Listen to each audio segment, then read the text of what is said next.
Shalom.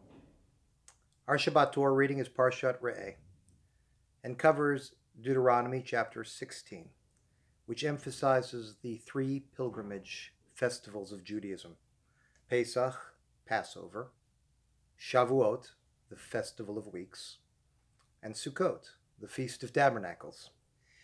Each of them probably evolved from an agricultural society connected to the harvest and common to ancient cultures around the world. In Judaism, these holidays also became forever entwined with the history of our people.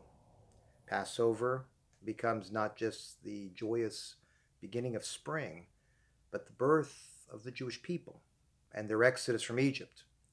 Shavuot marked more than an agricultural event, but the celebration of the giving of the Torah at Mount Sinai.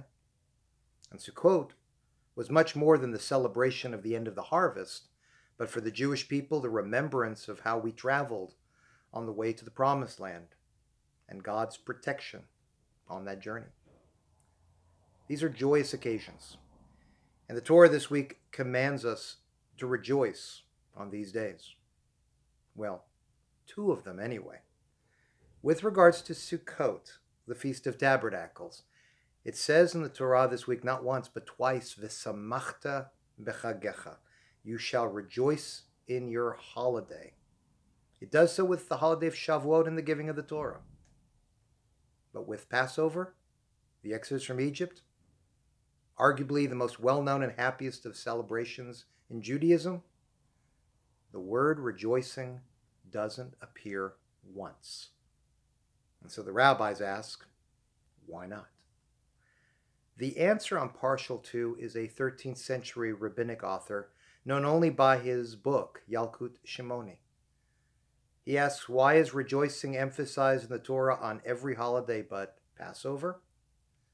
Because while we should be happy with our liberation, our joy should be tempered. Egyptians were killed during that momentous time. Rejoicing is not connected to Passover because others suffered.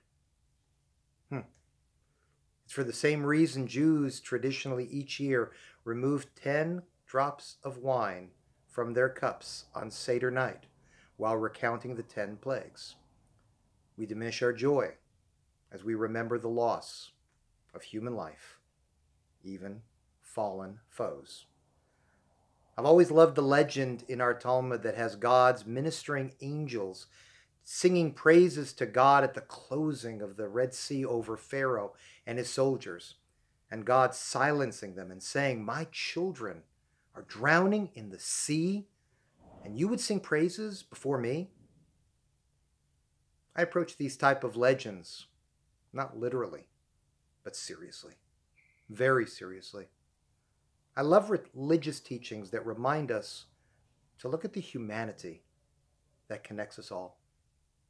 For the rabbis to take Passover, arguably the most significant moment in our people's history, and attach it to a universal message of the humanity that binds us all, that touches me deeply.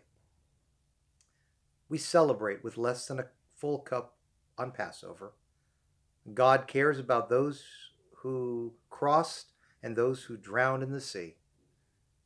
And in this week's Sedra, we are taught that we cannot fully rejoice on Passover for the same reason. To paraphrase Rabbi Jonathan Sachs, in the eyes of God, we are all on the same side, the side of humanity. Let us never, ever forget that. Shabbat Shalom.